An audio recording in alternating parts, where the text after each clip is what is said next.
Assalamualaikum warahmatullahi wabarakatuh.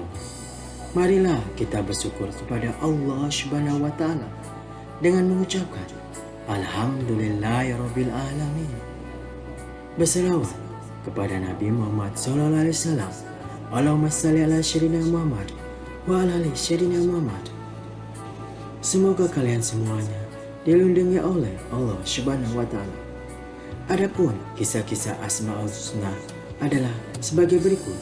Kisah Sa'id bin Amir al-Jumahi, si pembeli akhirat dengan dunia. Seorang pemuda bernama Sa'id bin Amir al-Jumahi adalah salah satu dari ribuan orang mualaf yang datang dari daerah Tanim, daerah luar Mekah, demi memenuhi undangan para pemuka Quraisy untuk menyaksikan pembunuhan Qubayb bin Adi, salah seorang sahabat Muhammad, setelah mereka berhasil menangkap Qubayb dengan cara menipunya. Jiwa muda dan kekuatan yang dimiliki membuat Sa'id mampu menerobos kumpulan manusia saat itu, sehingga ia dapat berdiri sejajar dengan para pemuka Quraisy seperti Abu Sufyan bin Harb, Safwan bin Umayyah, dan lainnya yang menyaksikan pemandangan saat itu. Kesempatan itu membuat Sa'id dapat melihat para tawanan suku Quraisy yang sedang terikat. Tangan para wanita, anak-anak dan pemuda mendorong tubuh Sa'id masuk ke arena pembunuhan. Di tempat para suku Quraisy melakukan balas dendam kepada Muhammad lewat diri Qubayb, dan sebagai balas dari para anggota suku Quraisy yang mati dalam perang Badar. Saat kerumunan yang sesak itu sampai ke tempat pembunuhan dengan membawa tawanan, berdirilah pemuda yang bernama Sa'id bin Amir al-Jumahi dengan tegaknya di hadapan Qubayb. Ia menyaksikan Qubayb berjalan ke arah kayu yang telah dipancangkan. Sa'id mendengar suara Qubayb yang tenang di antara jeritan dan teriakan para wanita dan anak-anak. Qubayb berkata, "Dapatkah kalian mengizinkan aku untuk melakukan sholat 2 rakaat terlebih dahulu?" Sa'id lalu memperhatikan Qubayb saat ia menghadap kiblat dan melakukan sholat 2 rakaat. Betapa bagus dan sempurna 2 rakaat sholat yang dikerjakannya. Sa'id juga memperhatikan saat Qubayb menghadap para pemuka Quraisy seraya berkata, "Demi Allah, kalau kalian tidak menduga bahwa aku akan memperpanjang sholat karena merasa takut mati, pasti aku akan memperbanyak bilangan sholat tadi." Sa'id menyaksikan kaumnya dengan kedua mata kepalanya saat mereka memotong bagian tubuh Qubayb yang masih hidup. Mereka memotong setiap bagian tubuh Qubayb sambil berkata kepadanya, "Apakah kau ingin Muhammad menggantikan posisimu ini dan engkau akan selamat karenanya?" Ia menjawab, padahal darah mengalir di sekujur tubuhnya, "Demi Allah, aku lebih suka menjadi pengaman dan meninggalkan istri dan anakku daripada Muhammad ditusuk dengan duri." Maka semua manusia yang hadir saat itu mengacungkan tangan mereka ke langit seraya berteriak sengit, "Bunuh dia, bunuh dia!"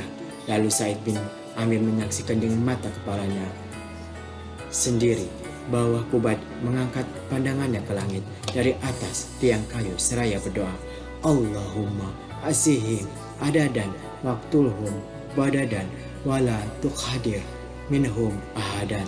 Ya Allah, hitunglah satu demi satu mereka, semua bunuhlah mereka secara kejam, janganlah kau sisakan satu orang pun dari mereka. Qubayb pun meniupkan napasnya yang terakhir pada tubuhnya yang banyak sekali bekas luka pedang dan tombak yang tidak bisa dihitung manusia. Suku Quraisy pun telah kembali ke Mekah dan mereka semua sudah lupa akan bangkai tubuh dan proses pembunuhan Qubayb. Akan tetapi dalam diri seorang pemuda yang hampir balik bernama Sa'id bin Amir al-Jumahi tidak pernah hilang bayangan Qubayb sesaat pun. Sa'id seringkali melihat Qubayb di kala tidur. Saat terjaga pun Sa'id sering melihatnya dengan ilusi tergambar di benak Sa'id saat Qubayb melakukan sholat 2 rakaat yang begitu tenang dan nikmat di depan kayu yang terpancang. Said mendengar getaran suara Qubayb di telinganya. Saat Qubayb berdoa untuk kehancuran suku Quraisy, Said menjadi khawatir terkena petir dibuatnya atau takut terkena hujan batu yang jatuh dari langit karenanya. Lalu Qubayb seperti telah mengajarkan Said apa yang belum diketahui sebelumnya. Qubayb mengajarkannya bahwa hidup yang sesungguhnya adalah akidah dan jihad di jalan akidah hingga mati. Qubayb mengajarkannya bahwa imam yang mantap akan menimbulkan banyak keajaiban dan mukjizat.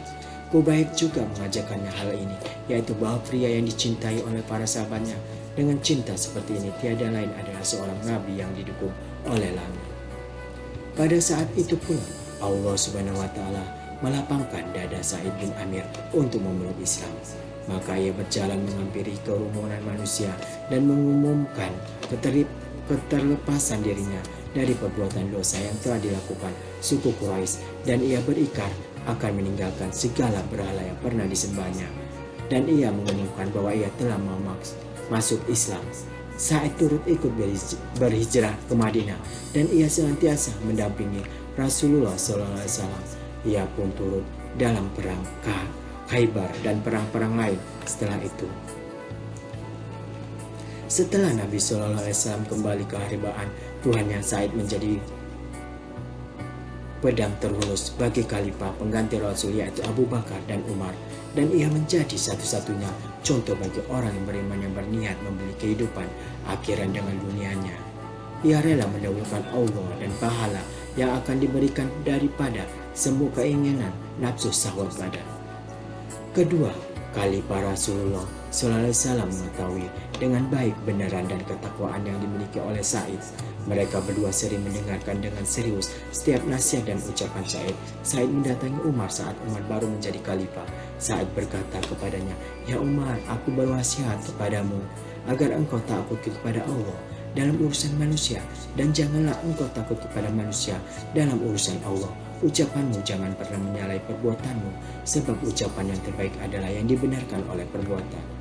Ya Umar, perhatikanlah dengan baik orang yang telah Allah percayakan kepadamu urusannya dari kaum muslimin, baik mereka yang jauh atau yang dekat. Cintailah mereka sebagaimana engkau menyayangi dirimu dan keluargamu. Buatlah mereka membenci apa yang engkau dan keluargamu benci. Goncangkanlah kumpulan manusia untuk menuju kebaikan, dan janganlah engkau khawatir terhadap kencaman orang selagi di jalan Allah." Umar pun bertanya, "Siapa yang mampu melakukan itu, wahai Sa'id?" Sa'id menjawab, "Yang mampu melakukan itu adalah orang sepertimu yang telah diberikan Allah kepercayaan untuk mengurusi permasalahan umat Muhammad. Tidak ada lagi jarak antara orang seperti dengan Allah."